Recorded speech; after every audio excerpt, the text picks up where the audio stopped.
বড় কথা, looking for শত্রুজ কিংবা ডেভিল কি অপারেশন ডেভিল হান্ট, এইসব অদ্ভুত অদ্ভুত কথা। আমরা না আসলে ক্লান্ত জাতি হিসেবে, আমি ব্যক্তিগতভাবে বাংলাদেশের একজন নাগরিক হিসেবে আমার এখন সত্যিই খুব ক্লান্ত লাগে।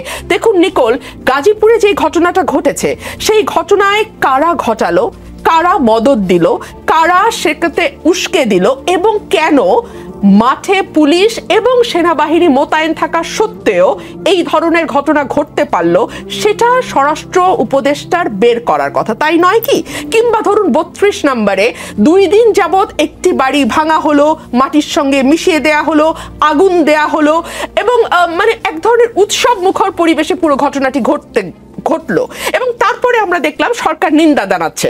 সরকার যদি শক্ত স্ট্যান্ড নিয়ে বলতো আমরা এটা সমর্থন করছি, কারণ জার্মানিতে নাজিদেরকে একেবারে মাটির সঙ্গে মিশিয়ে দেওয়া হয়েছিল, তাদের কোনো অস্তিত্ব রাখা হয়নি, ঠিক একইভাবে আমরা বাংলাদেশেও শেখের কোনো অস্তিত্ব রাখবো না, এটা যদি তারা বোল্ডলি ঘোষণা দিয়ে করতো তাহলে মানুষ আশ্বস্ত হতো এই ভেবে যে ও আচ্ছা, সরকারের অন্তত নিয়ন্ত্রণ আছে, সরকার জানে ঘটনাটি ঘটছে এবং সরকার এটিকে ঘটতে দিচ্ছে বিকজ সরকার এটিকে সমর্থন করে। কিন্তু আমরা দেখলাম সরকার খুব কড়া ভাষায় বিবৃতি দিল তার একদিন পরে। মানে হোয়াট ডাজ ইট মিন? আপনি কি জনগণের সঙ্গে মকারি করেন? আপনি কি রাষ্ট্র পরিচালনাটাকে এক ধরনের ছেলে খেলা মনে করেন? এটা কিন্তু ছেলে খেলা নয় নিকোল।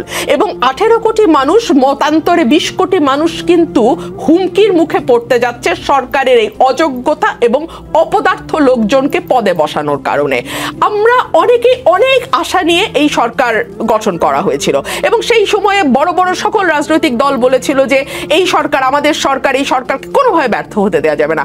আমরা তো দেখছি সরকার ব্যর্থ হওয়ার জন্য মরিয়া হয়ে গেছে। সরকার যদি জনজীবনের ন্যূনতম স্বস্তিটুকু আনতে পারত। মানে এখন কি হয়েছে বাংলাদেশে, আমরা সন্ধ্যার পরে বহু বহু বহু বছর পর আবারও বেরোতে এখন ভয় পাই। আপনিও ভয় পান, স্বীকার করবেন কি করবেন না জানি না, আমি ভয় পাই ভাই। এবং আমি এটা সকল চ্যানেলে বলি, রাত হলে আমাকে আমার সঙ্গে আরেকটা লোক দিতে হবে গাড়িতে। এটা তো আমি গত 15 বছর বলি নাই। সো পরিস্থিতিটাকে আপনারা সেই জায়গায় নিয়ে গেছেন এবং আমি যখন সাধারণ মানুষ, সেই মানুষগুলো বিশ্বাস করেন কোনো রং লেবাজের মানুষ না, একেবারে আম জনতা।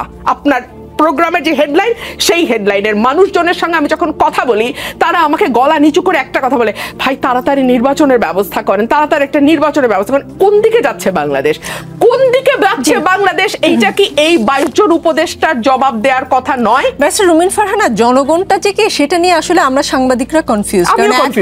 এক পক্ষ বলে জনগণ সংস্কার চায়, আরেক পক্ষ মানে আপনারা বলেন যে নির্বাচন চায়। আসলে এই জনগণকে এবং জনগণ কি চায় সেটা নির্ধারণ করার প্রক্রিয়াটা কি, সেটা আসলে খুবই কনফিউজ। এর প্রধান থেকে শুরু করে অ্যাক্টিভ যারা আছেন তাদেরকে সরিয়ে দিয়ে নতুন মানুষরা দলের দায়িত্বে যাবেন, নেতৃত্বে যাবেন, এরকম একটা চিন্তাধারা হয়েছিল। সেই 1-11 ধারাবাহিকতা যদি আপনি মাথায় রাখেন, আপনি দেখবেন যে 24-এর গণ অভ্যুত্থান, সেখানে কিন্তু শেষ পর্যন্ত, আমি তো একদম রাস্তায় ছিলাম, শেষ পর্যন্ত একটা দাবি দেশে দাঁড়িয়েছিল, হাসিনাকে সরতে হবে। কিসের কোটা, কিসের কি, একটাই দাবি, হাসিনাকে সরতে হবে। সো হাসিনা সরে যাওয়ার পরে আমরা দেখলাম এই যে 6 মাস, যেটাকে হানিমুন পিরিয়ড আপনি একটু আগেই বললেন, এটা কি একটা অন্তর্বর্তীকালীন সরকারের জন্য যথেষ্ট দীর্ঘ নয়? যেই সরকারটির মেয়াদ 5 বছর, তার জন্য 6 মাস হানিমুন পিরিয়ড হতে পারে, কিন্তু যেই সরকারটির মেয়াদ 5 বছরের অনেক কম, কত কম সেটি আমি জানি না বলেই অনেক কম বলছি, তার জন্য কি 6 মাস অনেক বেশি সময় নয়? কিন্তু এই 6 মাসে আমরা কি একটা দিনের জন্য স্বস্তিতে থাকতে পেরেছি? 6 মাস মানে 180 দিন। আপনি আমাকে একটা দিনের কথা চিন্তা করে বলুন তো, যেদিন শাহবাগে কেউ বসেনি, যেদিন সায়েন্স ল্যাবের মোড়ে কোনো গন্ডগোল হয়নি, কিংবা যেদিন আজকেও হয়েছে, একদম তাই, এবং কিংবা যেদিন 2 পক্ষের মারামারি হয়নি, কিংবা ছিনতাই বা খুন রাহাজানির মতন ঘটনা ঘটে নাই, প্রতিটা দিন কিছু না কিছু হয়েছে। সুতরাং এই যে পরিস্থিতি কিছুতেই শান্ত না হওয়া এবং কিছুটা শান্ত হলেই আবার ইচ্ছেকৃতভাবে পরিস্থিতিতে একটা শক্ত ঝাঁকি দেওয়ার চেষ্টা, এটা কি আপনার খুব নর্মাল মনে হয় একজন রাজনৈতিক কর্মী হিসেবে? এবং আমাদের রাজনীতি তো আসলে খুবই অনিশ্চিত, পশ্চিমের রাজনীতির মতো নয় যে একটা নির্দিষ্ট মেয়াদের পরপর চমৎকার একটি ভোট হবে এবং মানুষ যাকে পছন্দ করবে সেই গিয়ে রাষ্ট্র পরিচালনার দায়িত্বভার গ্রহণ করবে। আমাদের রাজনীতি মসৃণ নয়, আমাদের রাজনীতি ভীষণ অনিশ্চিত, ভীষণ উঁচু নিচু এবড়ো খেবড়ো আমাদের রাজনীতির পথ। সুতরাং এই ধরনের আশঙ্কা করাকে আমি অমূলক তো বলতে পারি না। আপনি দেখুন, শেখ হাসিনার বক্তব্য নিয়ে সরকার কিন্তু বেশ শক্তভাবে ভারতকে জানিয়েছিল যে উনি ভারতে থাকতে পারেন, কিন্তু ভারতে বসে উনি বাংলাদেশে অস্থিতিশীল হয় এমন কোনো কথা বলতে পারবেন না বা পাবলিক স্পিকিং এ উনি যেতে পারবেন না। কিন্তু হাসিনা ধারাবাহিকভাবে কথা বলে যাচ্ছেন এবং লাস্টলি উনি যখন 32 নম্বর ভাঙার আগের রাতে, মানে আগের রাত তো ঠিক না, রাত সন্ধ্যা 7টা থেকেই 32 নম্বর ভাঙা শুরু হয়েছে, রাত 9টার দিকে উনি বক্তব্য দিয়েছেন এবং সেই বক্তব্য যথেষ্ট উস্কানিমূলক বক্তব্য। এবং তারপরে আমরা দেখলাম 2 দিন ধরে টানা ভাঙচুর হলো, বিভিন্ন জেলায় আওয়ামী লীগের নেতাদের বাড়ি ঘরে লুটপাট হলো, হামলা হলো, ভাঙচুর হলো, আগুন দেয়া হলো এবং একটা সিস্টেম্যাটিক প্যাটার্ন আমরা লক্ষ্য করলাম। এবং যেটা সবচেয়ে অ্যালার্মিং নিকোল, যেটা আমি একটু আগে বলছিলাম, সরকার বিবৃতি দিয়ে তার দায়টা সারলো। সরকার কিন্তু তার বেশি কিছু করেনি। মাঠে কিন্তু সেনাবাহিনী মোতায়েন আছে। আমি জানি না আমাদের দর্শকদের কথাটি মনে আছে কিনা, কারণ আমাদের ভুলে যাওয়ার মতন পরিস্থিতি হচ্ছে বলেই আমি আবার মনে করিয়ে দিচ্ছি যে মাঠে কিন্তু আইন শৃঙ্খলা রক্ষার দায়িত্বে সেনাবাহিনীও মোতায়েন আছে। এইরকম অবস্থায় যখন আইন শৃঙ্খলা কিছুতেই রক্ষা করা যায় না অবস্থা তৈরি হয় বা কোনো কোনো মহল তৈরি করে, তখন এটা তো ভাবাটা খুব অমূলক হবে কি যে আর কোনো কিছু আহ্বান করবার চেষ্টা কেউ কেউ হয়তো বা করছেন ভেতর থেকে। এরকম কোনো কথাই কি আপনাদের দলের মহাসচিব মির্জা ফখরুল ইসলাম আলমগীর সাহেব আমেরিকার প্রেয়ার ব্রেকফাস্টে জয়েন করে এসে আজকে এয়ারপোর্টে নেমে যেটা বলেছেন যে বাংলাদেশের ছাত্র জনতা ফ্যাসিস্ট হাসিনা সরকারের উৎখাতের মধ্য দিয়ে অভ্যুত্থানে সফলতা অর্জন করেছে, কিন্তু আজকে দুর্ভাগ্যজনকভাবে আমরা যেন শেখ হাসিনার পাতা ফাঁদে পা না দিই। আজকে দেশের স্থিতিশীলতা বিনষ্ট হচ্ছে, অস্থিরতা সৃষ্টি হচ্ছে। এই জন্য সম্পূর্ণভাবে যে ফ্যাসিস্ট রেজিম ছিল সেই রেজিমই দায়ী, আমাদেরকে সাবধানতার সঙ্গে পা ফেলতে হবে। কিন্তু ছাত্র জনতা কি তাহলে পাতা ফাঁদে পা দিয়েই দিল? মানে যে বক্তব্যকে কেন্দ্র করে যে ধরনের ঘটনা ঘটেছে, এখনো ঘটছে, সেটা কি পাতা ফাঁদ ছিল কিনা? দেখুন, আমি এটাকে ব্যাখ্যা করি। আরেকটা বিষয়, বিএনপি আগে থেকে ফাঁদের বিষয় যদি জানি, আগে থেকে সতর্ক কেন করলো না? আমি আপনাকে একটু যদি ওনার বক্তব্যের যে অর্থটা আমার কাছে পরিষ্কার হয়েছে সেটা আমি বলি।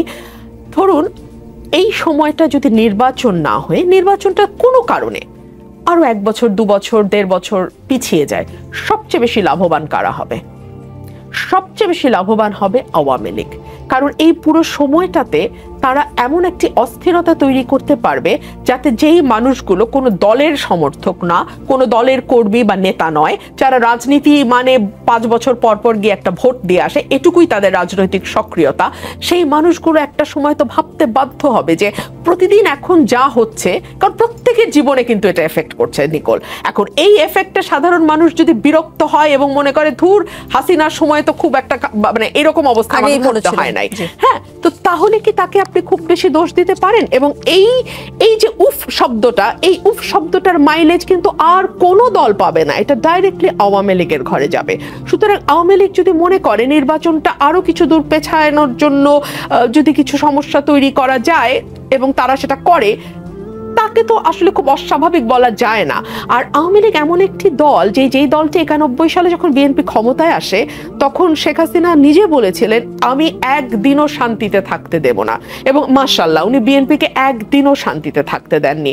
94 সালে সংসদ বর্জন থেকে শুরু করে জামাতকে সঙ্গী করে মাঠের আন্দোলন, মানে উনি বিএনপিকে একদিনও শান্তিতে থাকতে দেননি। সো সেই সময়ের পরিস্থিতির সঙ্গে যদি আপনি আজকে চিন্তা করেন, পরিস্থিতি কিন্তু অনেক বেশি ঘোলাটে হয়েছে, জল কিন্তু অনেক দূর গড়িয়েছে।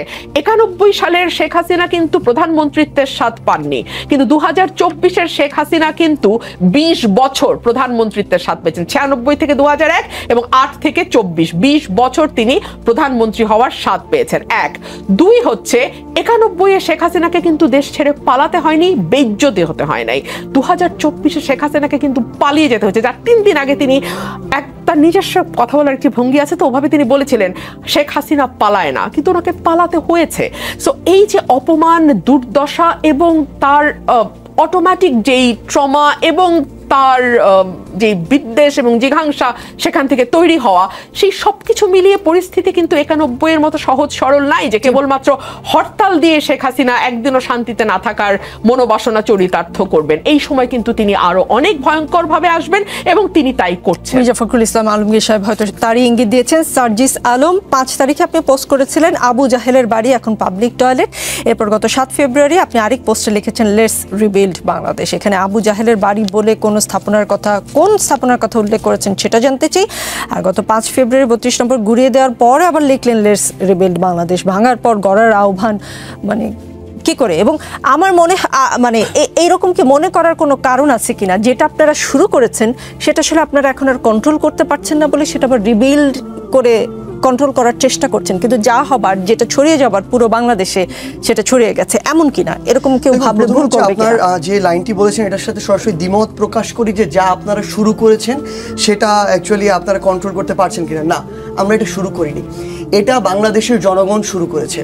এই বাংলাদেশের জনগণ যদি ওই 3, 4, 5 অগস্টে স্বতঃস্ফূর্তভাবে এই বৈষম্যবিরোধী ছাত্র আন্দোলনের ডাকে রাজপথে না নামতো, এই অভ্যুত্থান সফল হতো না।